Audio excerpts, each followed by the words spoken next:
Righto, Gypsy Gang, special edition of the Motocross Companion for this week. After Parlour Raceway, we have James Berger joining us today, mate, to talk all things motocross. Welcome to the show. Thanks, mate. Appreciate it. So how this has all come about is our good mate and mutual friend, Joel from Rival Inc., who's also a sponsor of this show. He said that I've got to get you on the show because you know everything about everything when it comes to motocross. And the man bought notes. Mick, we're stepping up in the world. Notes or an encyclopedia? Yeah, so he's got it. It's good. He's got it all. So we're 2 rounds deep into the motocross series now. We were sort of texting each other. We'd obviously got up pretty early to watch the races. What did you make of Parlour? Well, I think Parlour's a pretty interesting round. Obviously, it's 2011, I think was the last time we had an event there, and it always had produced really good racing because it was a sort of track where it breaks the mold of the normal tracks for the US Motocross Nationals. It's a little bit more supercrossy. It traditionally has had pretty big jumps, and different riders tend to shine there. Like Dean Wilson's had some really good results there previously, and it was a little bit of a different event as opposed to, and by the same way of Glen Helen, like it creates some different results. It probably fitted a little bit more into the norm of what we're used to seeing with MX Nationals tracks. So that's a little bit different to the rounds we had 10 years ago, but the racing was good. I think normally we go to this first round at Hangtown for the past 10 seasons or whatever it's been at Hangtown, and Hangtown has always produced some really unusual results, whether it's the new young star that comes straight out of Loretta's and has a great event, or someone who's had an off Supercross series and then has a breakout ride because they've been concentrating on outdoor testing or whatever, or someone who's done really well in Supercross, has been focused on finishing out the Supercross series, has the Supercross hangover and then doesn't do well. So traditionally you go to round 2, whether it be Glen Helen or anything like that, and we see a little bit more normality in the series. Maybe not so much this year because Hangtown wasn't crazy as far as results is concerned. Yeah. It was kind of what we would expect. Obviously a little bit of fluctuation, some positives, maybe some not so positives for some of the riders, but overall it was a little bit more consistent. We haven't had that crazy breakout of any one rider that was unexpected. Yeah, no, I definitely agree with that. And I think that I think that playing into that, and I think we're probably going to see like the hangover sort of go into motocross a few rounds deeper this year, is because this year it was so wide open. I mean, we only saw Marv dip out of the championship with 2 rounds to go. Cooper was obviously in there the whole time. Eli had a fighting chance the whole time. Zach Osborne, who I think is going to become a major player in this championship. I think Zach was like really hunting wins and podiums in Supercross. So I think we had like a special Supercross season this year, and I think that is like gonna not take away from motocross, but I think it's gonna impact. I think Supercross will impact motocross for a bit longer this year than what it has in years past. Because like you'd see dudes that would really check out of the season in Supercross and just like start riding moto for ages. And I just don't think anyone really did that this year. And I think a bit of that too is you got teams that are focusing on their one guy. So like a lot of times you'd sort of see teams with like, if they've dipped out of the championship, they can sort of go and put their effort into other guys or whatever. I don't think that happened in this season. I think it was like still all hands on deck. And even with Coop being so close to the title, they were having like Frankie Latham do work for Coop once Marvin dipped out. So I think that there was so much invested by like teams that was sort of still in the hunt that a lot of the motocross stuff went sort of by the wayside. It was an unusual Supercross series. Like the fact that Coop has had 2 really off years, or like on the Yamaha, and then he didn't come out of the blocks flat out at A1. Like it was a really strong result. It was, he had a poor start and came through the field, and it perhaps was a little bit understated how good the result was at round 1. Yeah. And by the time we got to round 5, round 6, and he really started to shine, and that close victory that he had over Kenny to get the first overall, it was a little bit unexpected. Like I don't think anyone really would have put money on Coop winning the title on his third year on 450 after those first 2 years. Who said that to me the other day? Bloody, Sam's the guy that works for Sam, Jamie. Oh, yeah. He's like, I knew Coop was going to win. And I'm like, fuck off, bro. Like, no one knew. Like, Roger DaCosta didn't know, all right? No one knew Coop was going to win. That was dumb money. If you put money on Coop, that was dumb money. That's dumb luck. I think, too, because no one expected him to win, we got so deep into the series, and I think everyone was just waiting for him to have that horrible race. Like, that's Coop's why going to break or DNF. Didn't put the effort into outdoors because they were like, he's going to slip up, man. It's going to happen. Exactly right. And that was the point I was trying to support that you made, is that because it was such an unusual series of events that led to him leading the championship, I think all these other competitors, whether it be Marv or Tomac or even some of these other, Roxon, who had the red plate for many, many rounds, they stayed really, really focused. They all thought they were in the hunt. It was only 4 rounds to go, really, when K-Rock dropped out of the title, and 2 or 3 rounds to go when really Marvin became unachievable, and theoretically, Tomac was in the hunt until the last race, 1 or 2 points or whatever Coop had to get at Vegas. So the preparation for outdoors was really broken. Like, normally by the time we get to round 12... Dude, a lot of times by the time they go east, dudes are starting to do some more outdoor stuff. Exactly right. So I think we've had a little unusual start, but what makes it unusual is that it hasn't been unusual. We haven't had those breakouts. Maybe in the 250 class a little bit more so, but in the 450 class, in reality, there hasn't been that breakout unusual guy. Like, with the exception maybe of Anderson, who has had time to prepare on, and there's mixed reports on how long he's actually been riding before. I think he's been riding longer than he said. Yeah, he's going to play it down, isn't he? And say, I got on the bike 2 weeks ago, but he looked prepared, and he had a great event at Hangtown. Yeah.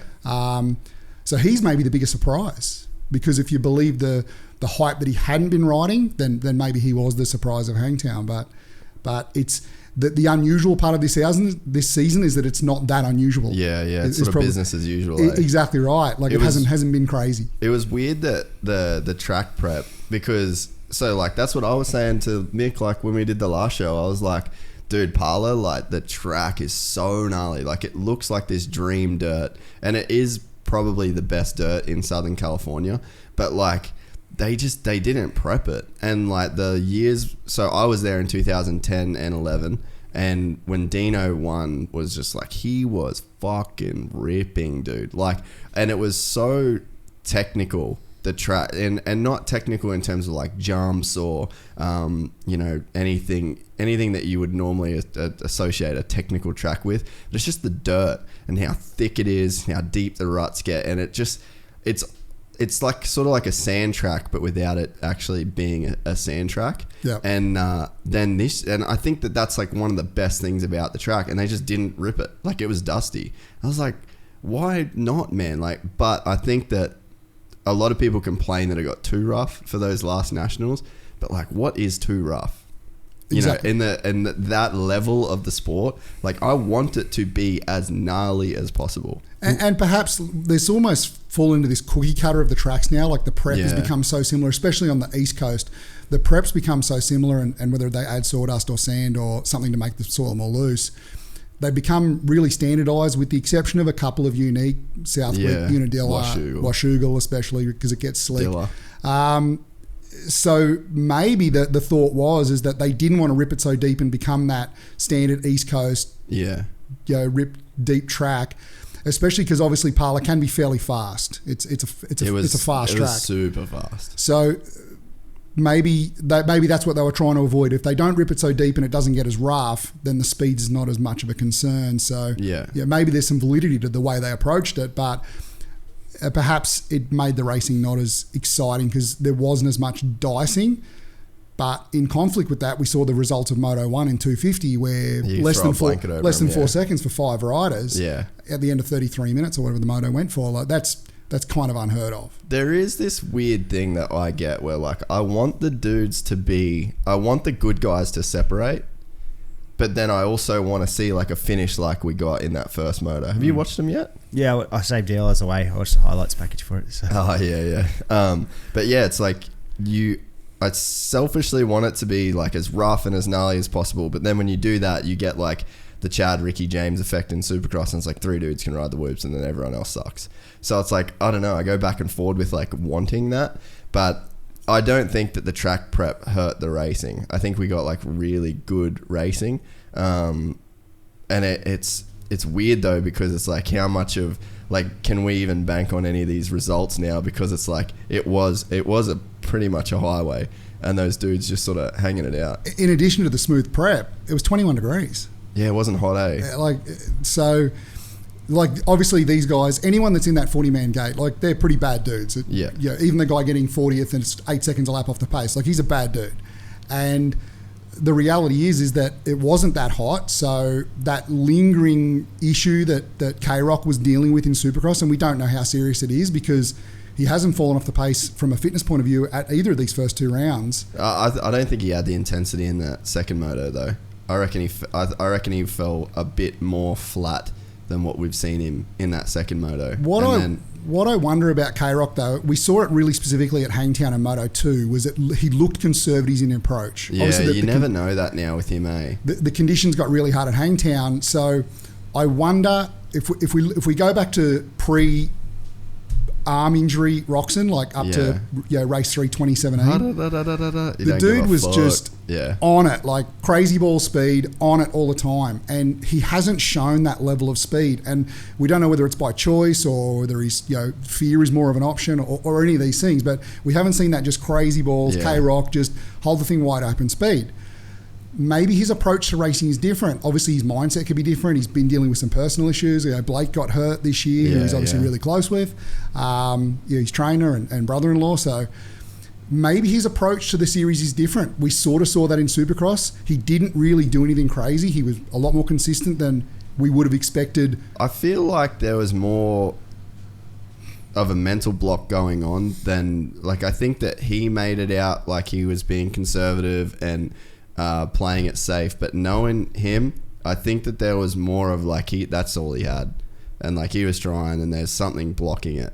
And I think that's like the reality of the situation, and I don't want to say that as a guy that wants to see him win, like, and the dude's my friend, like I just genuinely know that like he's not the type of person that like wants to get beat the way he got beat, or couldn't charge to the front the way that, like, some of those results in the middle of the season, or even like he got that second, like he doesn't want that, man. Like there's no way that he's going like, I'm just going to be consistent. Like he wants to win a race again in Supercross so fucking bad. Absolutely. I don't know if I buy that. I think that that's a pretty convenient and a sensible fallback for when you are in the moto and when you are tired and it's not there and you're not making stuff happen, the intensity level drops off. I think that then that becomes a thing in his mind where he's like, okay, I'm just going to be it's like a narrative. It's like a narrative we've created. It's a narrative he's going along with.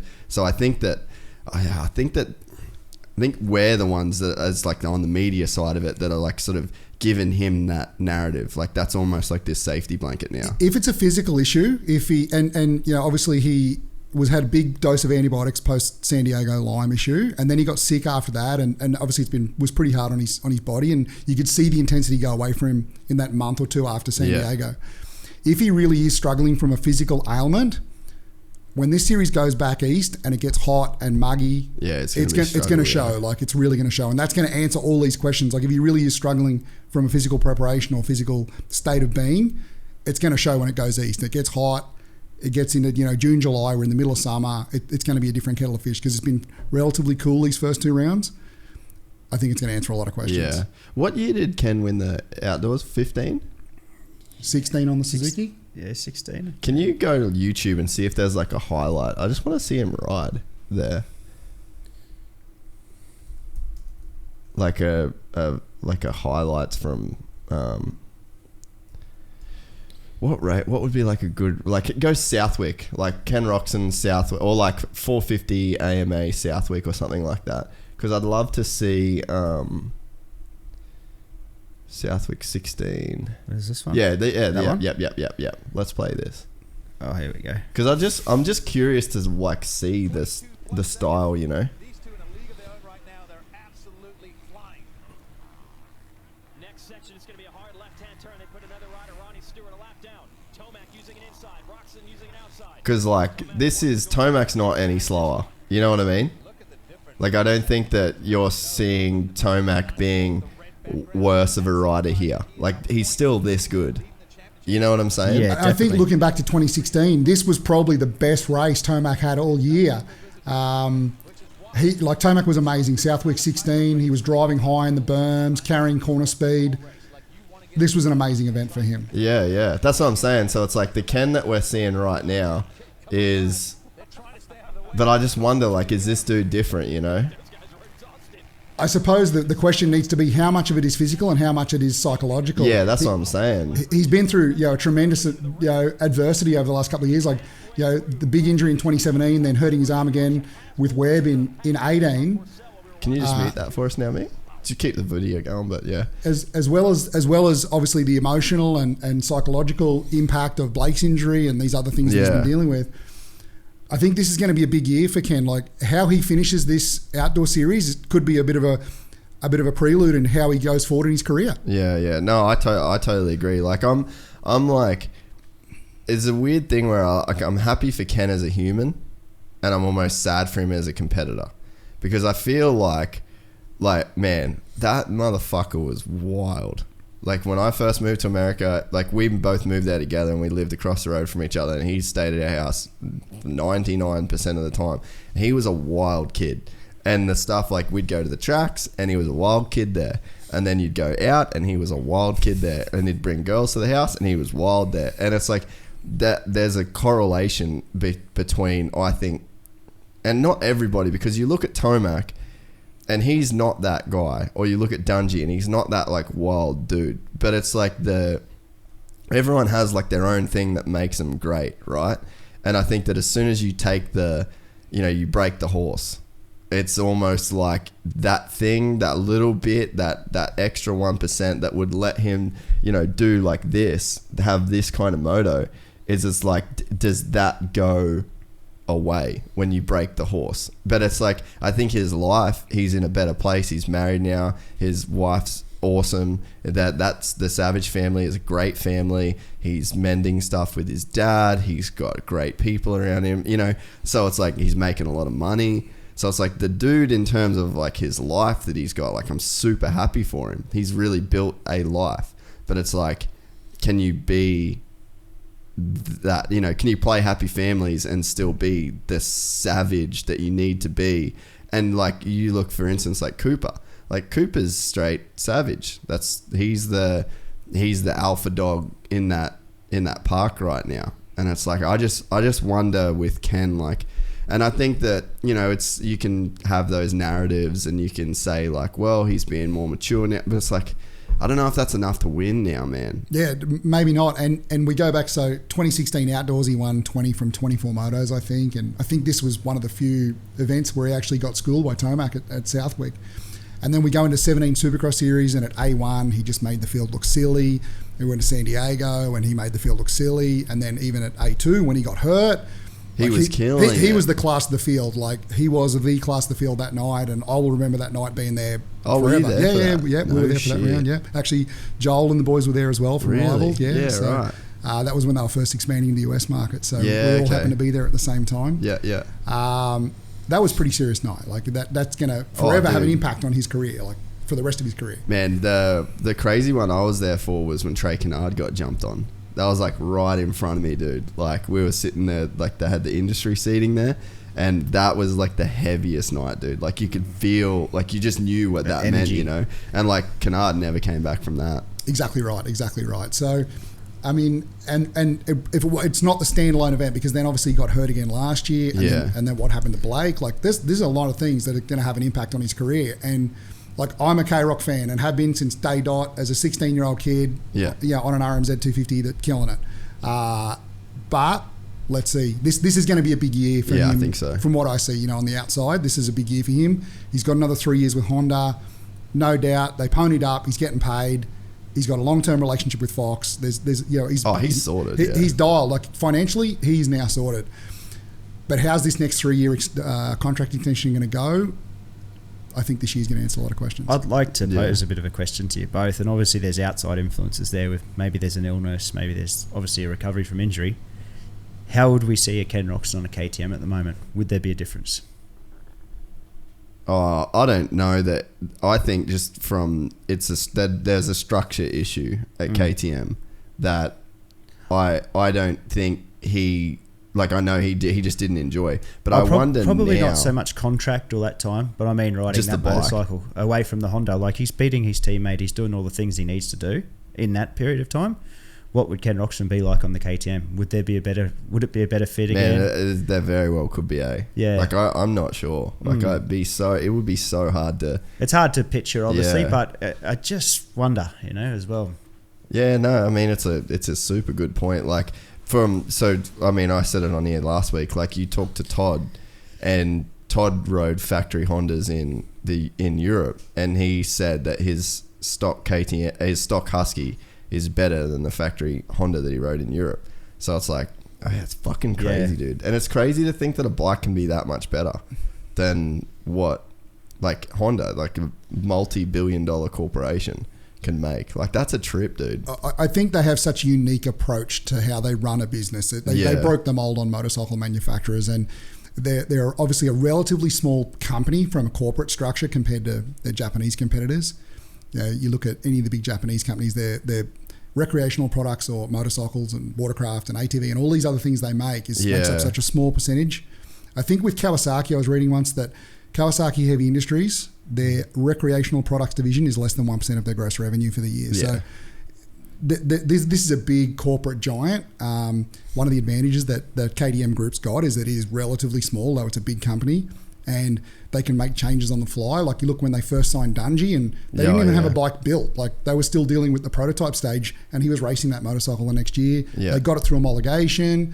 They have the ability to rush these things through. They're obviously pretty flexible, and by moving Roger up the corporate chain, and now Ian's way more involved with the management of the team day to day. Like, the way they're approaching it, you can't argue with it. They're having a lot of success. So, Kenny took a step backwards. Back to your question, but Kenny took a step backwards when he joined RCH, which was obviously a really big contract year, privately funded team with Suzuki factory support. He took a step backwards that first Supercross season on the RMZ. Well, in his head, though, like, he was taking a step forward because he didn't like that KTM, and in his head, he was just like so hell bent on getting back on a Suzuki. And, like, man, you see it happen with all those dudes. Like, you talk to anyone that changes, and they're like, "Oh, dude, it's so much better." Like, there's just it's just banging a new chick, But then that's always good for, like, the first couple rides, but then it's just the same, then the fucking, you'll see a bit of spinach in the teeth and from the milkshake and the smoothie in the morning. But it's like, that's what happens with all those dudes, Like, Kenny genuinely thought he was taking a step forward, and, like, my whole life's been on Suzuki's, blah, blah, blah. Like, athletes are crazy, man. Like, they're very fickle individuals in terms of, like, what they think they need to get the most out of them, Even, like, with Ricky with his settings, and it's like, no one would ride that bike, but he told himself that's what he needed. Ricky with orange gear. Yeah, same shit, man. Tiger Woods with red on Sundays. Like, they're just weirdos. Yeah, exactly. Brilliant right. weirdos. And those guys at that top level, and there's probably no better example of this than Chad. He's so psychologically strong. Like, we look back to the glory years where we had those three top competitors with Ricky and James as Chad's competitors.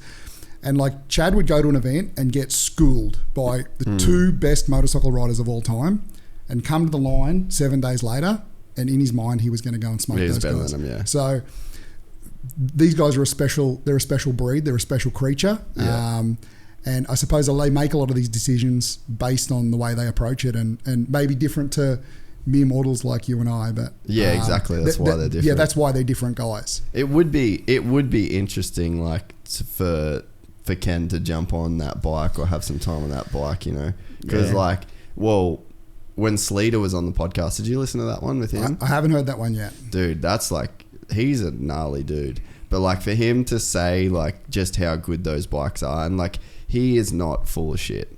Like, he will be honest, and for just the weight that they've dropped off those things, and, like, they're adding weight in certain places just so they meet the minimum weight requirement. Like, some crazy shit going on under the hood, eh? And, like, for those guys that are just all about feel and feelings that come back through the bike, then it's just like. But then that being said, like Chad hated that Husky last year. Yeah, And that bike was the bike that won the title. An individual feel, obviously, it just comes back to that as well. But Ken's bike's like a weird setup. Like he's another dude that has a really weird setup, and I think that part of the reason he had that big crash was that he sort of just put that setup into that bike without really understanding how it was going to react. Because again, Todd rode Kenny's setup basically in the US and was just like, he was like, fuck bro, how did he do that? Like how does he ride that thing? Well, the first time Kenny got on that new Honda was at Monster Cup. It must have been the end of 16. And who did we know that it was a weird bike setup or just a freak crash? But he came out those first 2 rounds in 17 and just laid wood to the field, like made him look silly. So, from the outside it looked like, well, he really has got his setup dial because no one comes near him. And then obviously he got hurt at A2. So who will know whatever happened in that series? It could have been a very different outcome for K-Rock if that crash hadn't happened. Oh, if that crash doesn't happen and he goes along, like he wins that series, like he was so much better than everybody. And again, like with Tomac, like I think it's what, like I don't think he's better or worse. He's the same dude. Like he's that good all the time. I think what varies from weekend to weekend is like, he doesn't change his style. I don't think he adapts his riding to tracks. I don't think he adapts to conditions. I think he just fucking sends it all the time. And it sometimes it works, sometimes it doesn't. And that's it. Exactly right. So sometimes it works awesome and you can tell like he's one rider who more than anyone you can visually see when that's working, when that combination's working, because there's no doubt he puts effort in. There's no doubt that he's an amazing athlete. But when the combination of his setup and his riding style and the way that he approaches it works in that set of one beats him. The dude is amazing. Like he's super impressive. He's all-time speed. But when it doesn't work, it's bizarre to watch because he's still putting the effort in, but it's like there's a piece of the puzzle missing. Yeah. So it's like he's just got 2 left boots on. It's weird, and like you see him in an event and he just doesn't even look like the same guy, but you can see he's putting the effort in, but it's pushing the front, he's blowing over berms and just making all these silly mistakes. Looks like a rookie, and maybe that's a good point. Like he just, that's the way he rides the motorcycle. That's the way the motorcycle's set up. Yeah. And if it works, it works. If it doesn't, well, we just ride through it. Dude, you know who else was like that? Was Jay Marmont. Like whenever I'd watch Jay ride, like when he was on CDR and he won those 3 championships in a row, like he just rode the same. And there were times like, and Mossy's the same.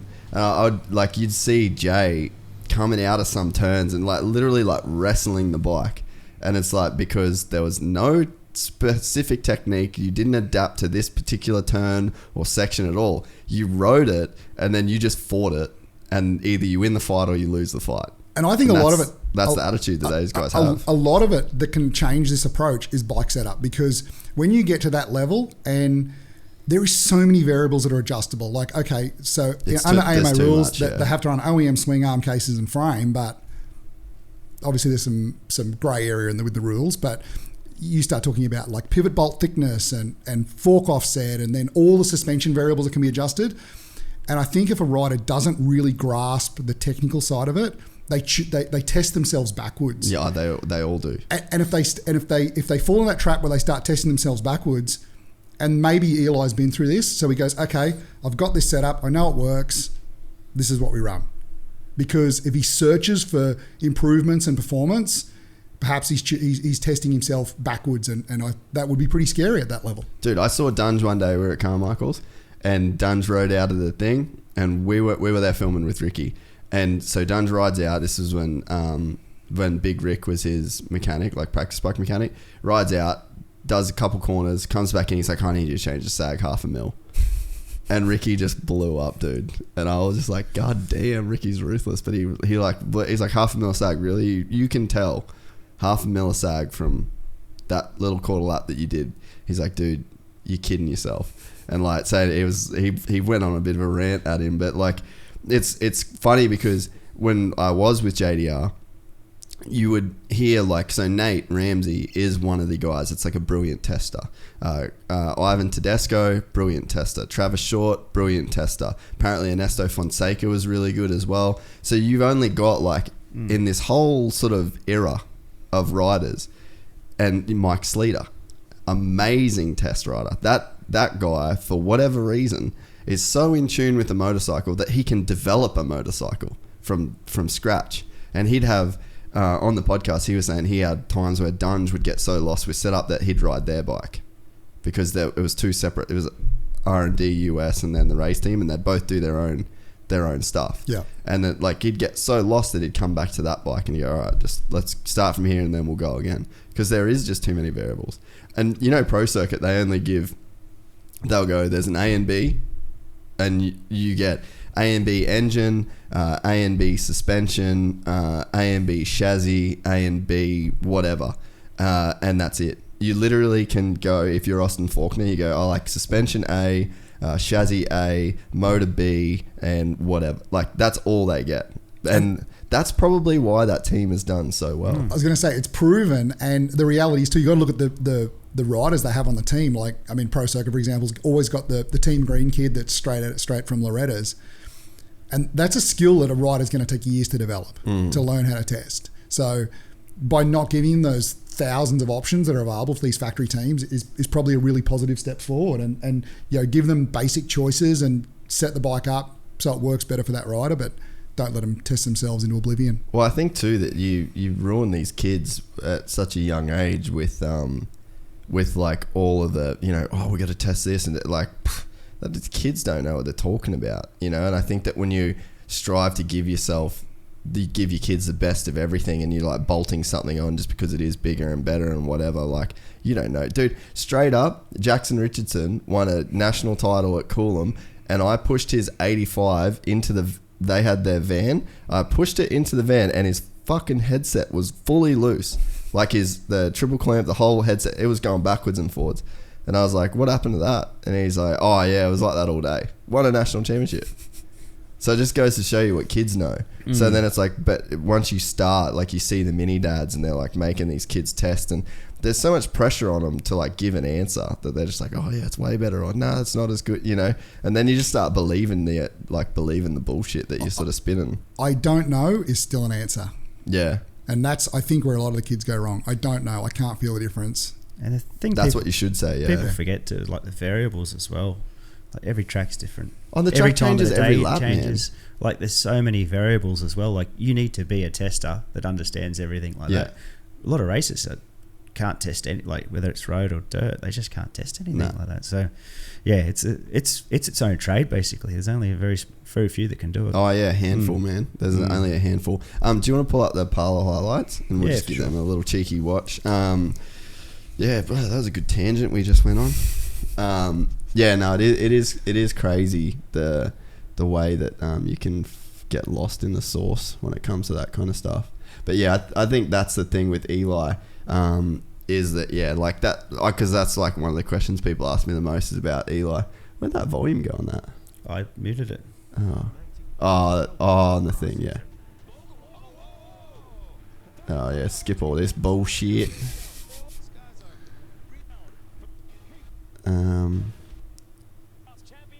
Here we go.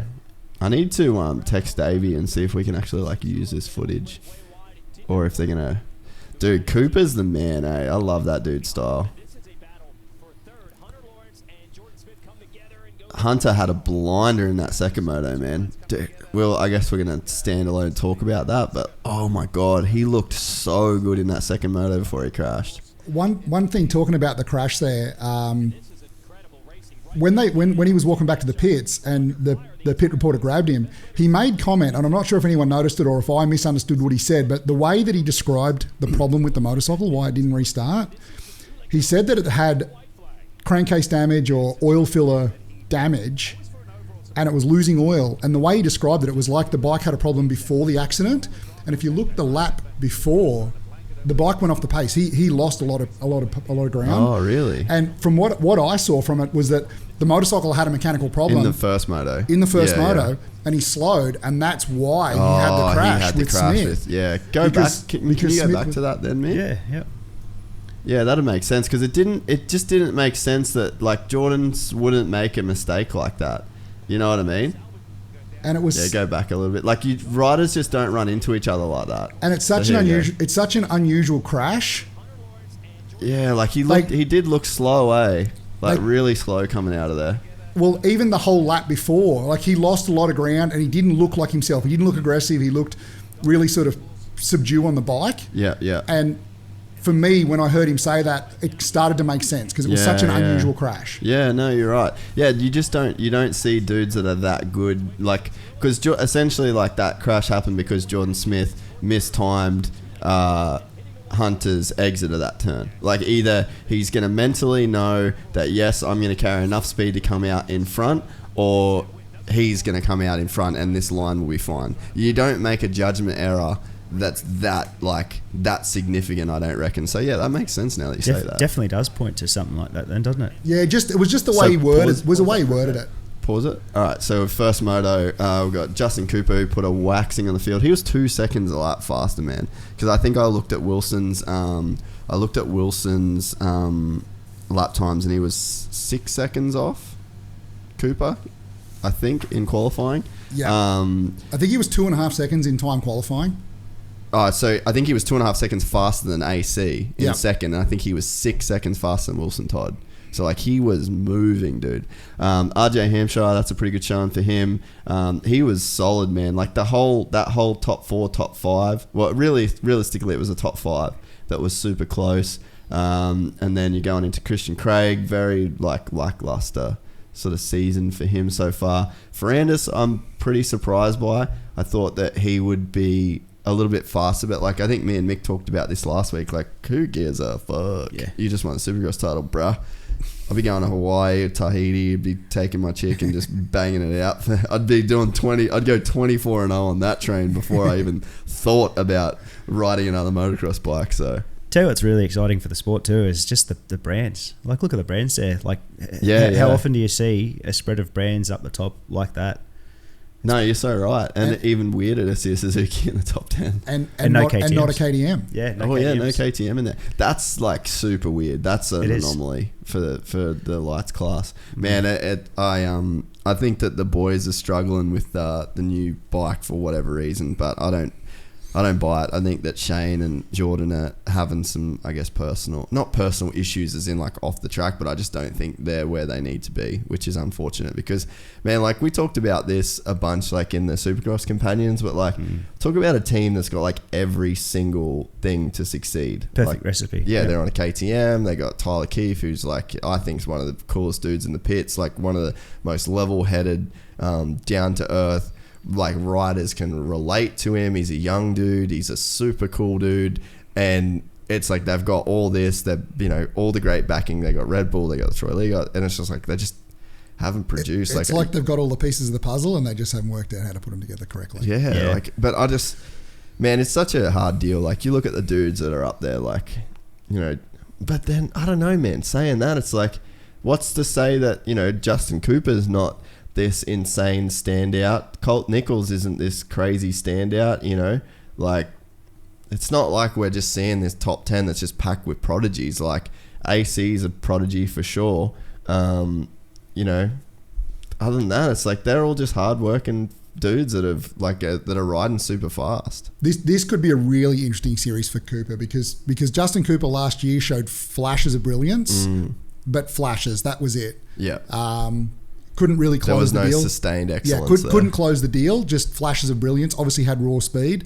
Round one he showed really good speed and won a moto and had the fact that he backed it up at round 2, like in this moto especially, that's really impressive. Moving forward, he could become an all-time lights rider. He could become a great 250 rider. Separate himself from the RJs and the Sextons and those guys that are just that tick off being like all time. Yeah. Obviously there's a lot of talent in that class. There's big teams, there's big budgets. There's a lot of depth there, perhaps a lot more depth even in the 450 class. Yeah, but I feel like there always is though. Yeah, exactly right. Because of the class structure, because of the split East-West and Supercross, all the manufacturers want good representation on both coasts. Yeah. You go outdoors, you've got twice as big a team. So reality is it's always really, really deep at the top, that 250 class, and he's taking that step forward and really edge forward. Take a step away from the crowd. Yeah, no, that makes sense. Play that now, Mick.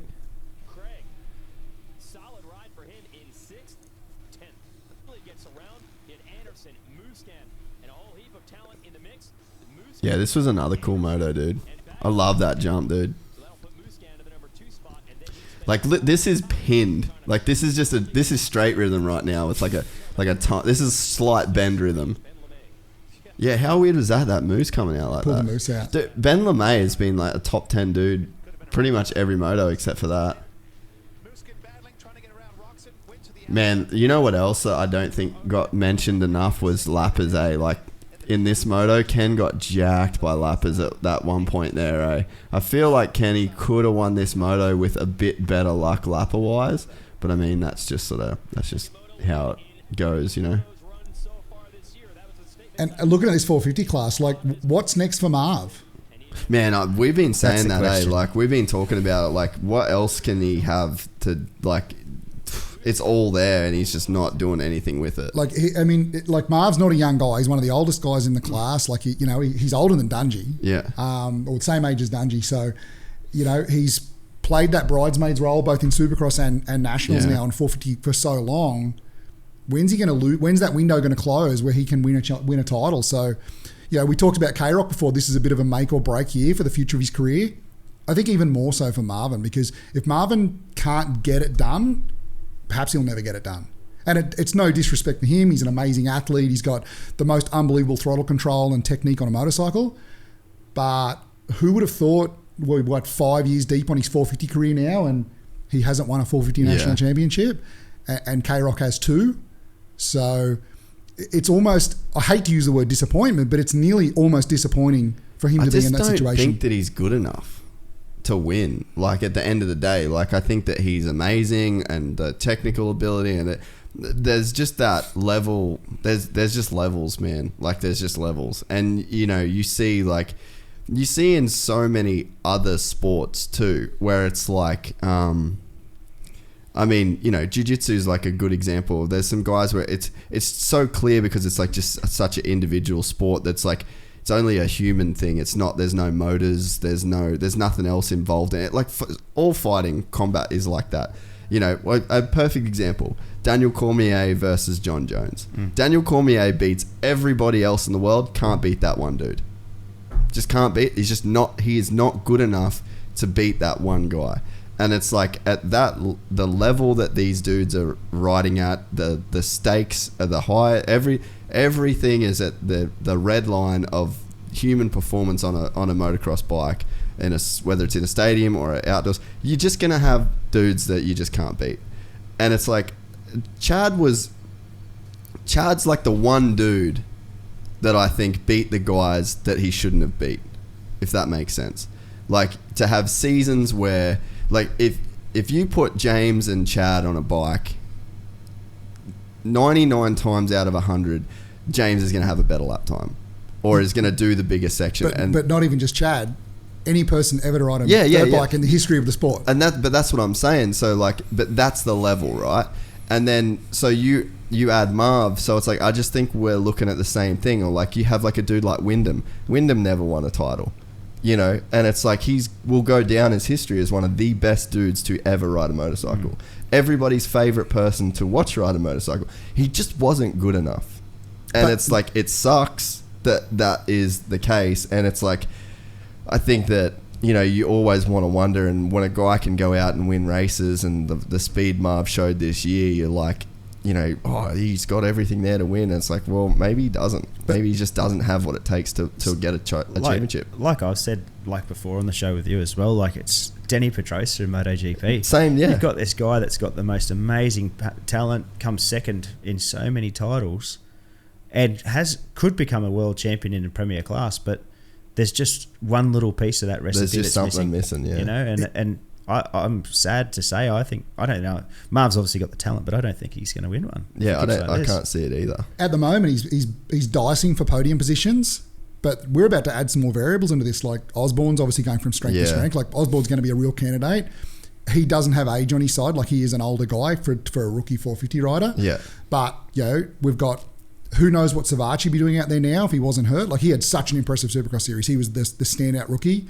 Plessinger, there's no doubt. Yeah. He has the ability to be one of those guys. Yeah, it's pretty easy for Marv to get buried from like being a podium dude to like just making the top 5 to, you know. That's sort of the point. Then you know it's pretty likely Then chance what we're happens going to when add AC goes to the in there? Yeah, exactly right. Exactly the point I was making. And if you look at the evolving eras too, like there's no one dominant rider currently there. There's not a Dungey. There's not a Villopoto. No. There's no one that's just dominating the series that's going to take him back either. Like there's a big mixture of a lot of people that just going to potentially swamp him in the pack. And so much of this game that we play with motocross is like, what time did you come up? You know, Chad would have won 8 fucking titles if there wasn't 2 dudes called James Stewart and Ricky Carmichael. You know what I mean? Like, there's the timing that's involved with this. AC could have won more if he just didn't get injured one time.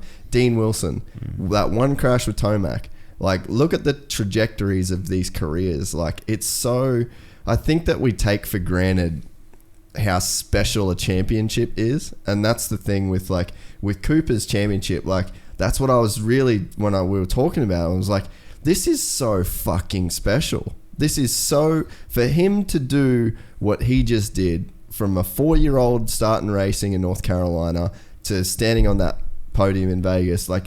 That is a lifetime of work. You're in the 1% of the 1%.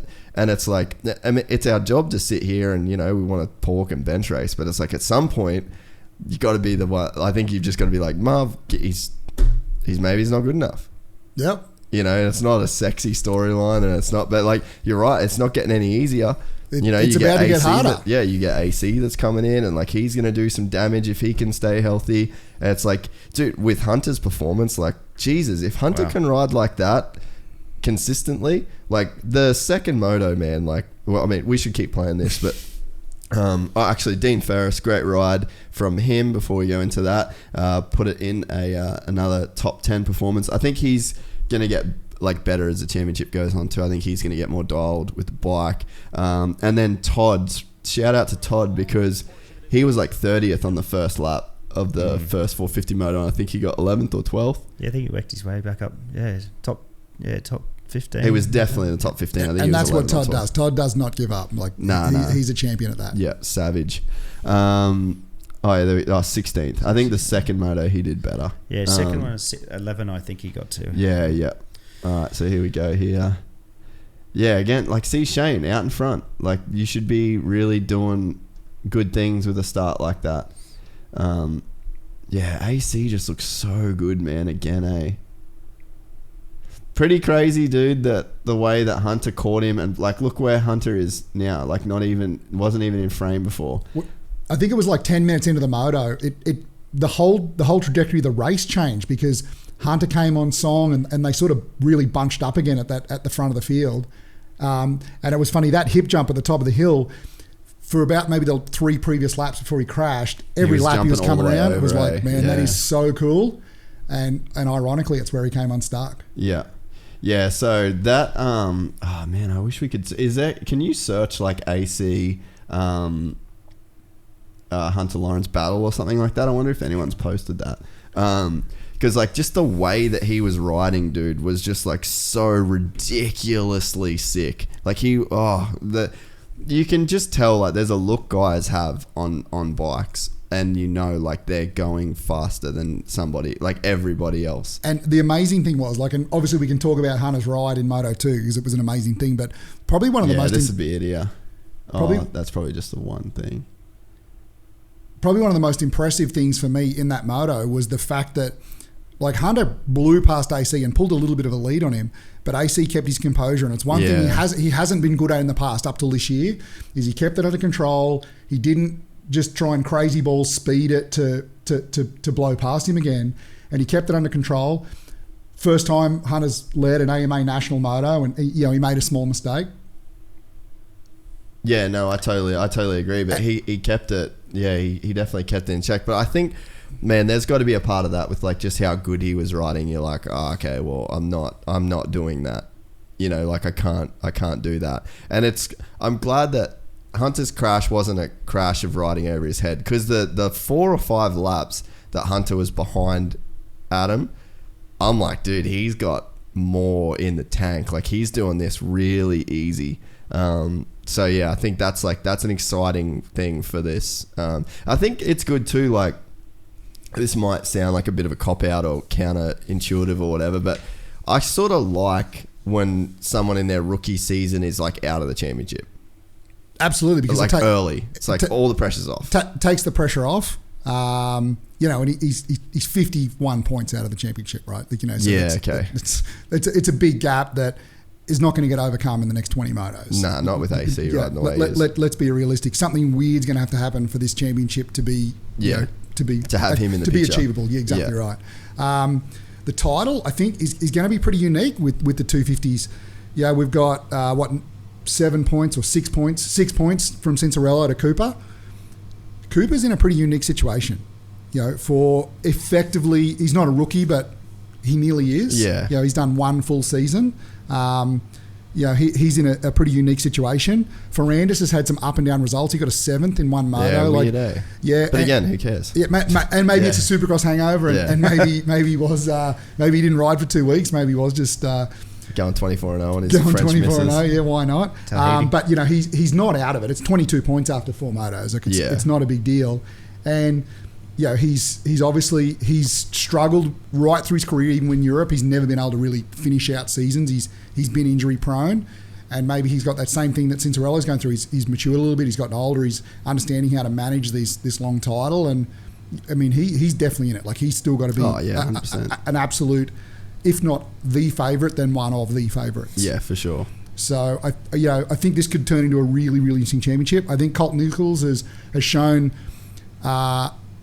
Consistent speed, but whether he can run with those guys for the championship. We saw the same thing in Supercross, like he had the red plate for a couple of rounds, but he's just that tick off, and maybe that'll come with time. But I think for me with this 250 championship, I think AC's riding is on such another level that I think that he will be the guy there every single weekend. I think slowly, points wise, he's just going to ride away from these guys.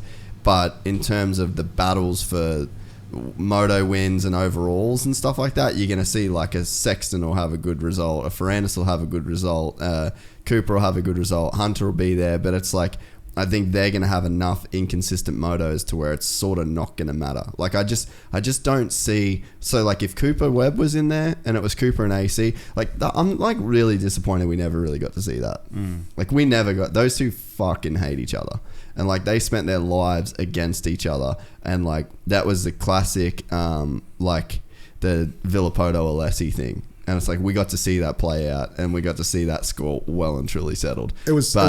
Like now we're only seeing Coop sort of got the last laugh in a way, because like did you hear his press conference comment about like he crumbled, I didn't sort of thing. Exactly like right. He's still playing that shit, but we are going to see it in the 450s. For sure. Maybe that's just the story that's just like going, deep, is that it's like the longest build up. We didn't get to see it in the lights, but we will get to see it in the 450s. It's funny when he made that comment. It brought me back to, I think it was 2011 was the first Monster Cup in Vegas. First time they went to Sam Boyd for that one-off race, and they had a super mini race, obviously, as you know, at the race, and AC won it, and Coop got second. I think Coop was on the Honda 4-stroke at that stage still. Yeah, he was. And after the event, we were at one of the bars in town, and I was talking to one of the guys from Parts Unlimited, one of the Thor guys, who sponsored Coop at the time. And he was just had so much good to say about Cooper, and Cooper was kind of unknown unless you really follow amateur racing. He wasn't AC. Like AC had strong online presence with all the stuff that he used to do with DC and all these things. Even as a 10-year-old kid, he was he was a media favourite.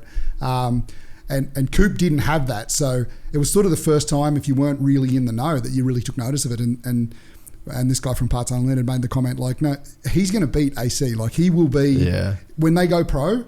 He's going to leave AC behind, and maybe his interpretation that is different to what really happened, because AC's been held back by so many injuries and these other things that have affected him. But when he said that in the press conference, it made me think back, 9 years ago, sitting in Vegas over a beer, bench racing just like we're doing right now, and these guys were kids, and it sort of came to fruition. It's crazy the stakes too, like it just feels like, because I was around Coop when he was young and Adam, and it's like you just feel the energy, you feel like there's such high stakes for these kids, and you're just like, this is fucking craziness. Like this is really, they have like legitimate hatreds towards the families, and they're like, you're just like, Jesus, this is heavy. But it's like, that's again what it takes to just be so on that like razor edge of like what's capable. Because like at the end of the day, like I think we all lose perspective when we're watching these races. It's like, this is the edge. This is the limit. You can't go faster than this. The dude that wins on the weekend at Pala, that's the fastest dude on the fucking planet of riding a motorcycle. And it's like, and then you come back and you piece it apart and you criticize it. And it's like, hit the brakes. This is the fastest. This is it. If you put this dude on any track, and I mean, I guess you could make the argument with like the Euro dudes, but it's like, it's all, you know, if you're on that stage, like you said, if you're one of those 40 dudes that's racing there, like, you're on the fucking edge. And if you, to be on the edge of any sport, any business, anything performance based, like, you've got to really do some crazy shit to get there. I suppose one thing that's really stood out for me these first couple of races, and obviously Hunter's shown some great speed. We see these riders that do well in MXGP. They've got a certain attribute they bring to the riding. They tend to be able to carry corner speed and carry momentum because they're better at it. They don't ride Supercross as much. And so we've seen really 3 high-level 250 riders come from MXGP into the AMA series this year. Hunter being the one we're all talking about, obviously, because he's Australian. But if we also talk about Covington, I forgot he was racing. He's done that bad. Yeah, talk about Covington. What's going on there? Like one of the 4 motos. I fully is in forgot the he points. was racing. Yeah, I have no idea. Took Supercross off to prepare because obviously Supercross wasn't going the way that it was supposed to do. What's he doing? Yeah, I have no idea, man. I legit forgot he was racing. And the reality, like the how he ended up in MXGP was because he was supposed to ride for Mitch 4 or 5 seasons ago, and rather than ride Supercross, decided to do the first few GPs to stay away from Supercross, and just never went home. Yeah.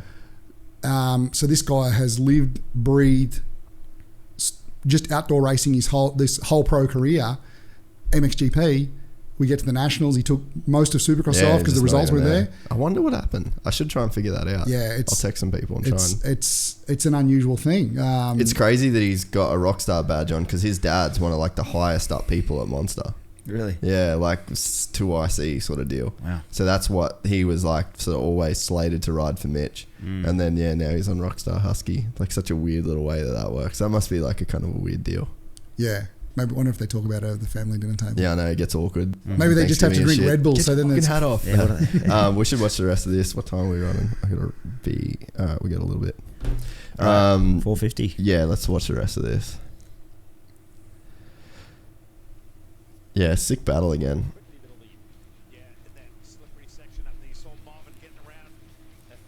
Man, part of me wishes that we had 2010, 2011 Pala. I did love this section though. But one thing we saw again too was there wasn't those big gaps, and maybe I just think it's because it's so fast. The smoother track, and it doesn't separate those really, really unique animal guys that can go fast in the rough. Yeah, 100%. That was the most boring moto recap ever. I suppose it wasn't that good of a moto.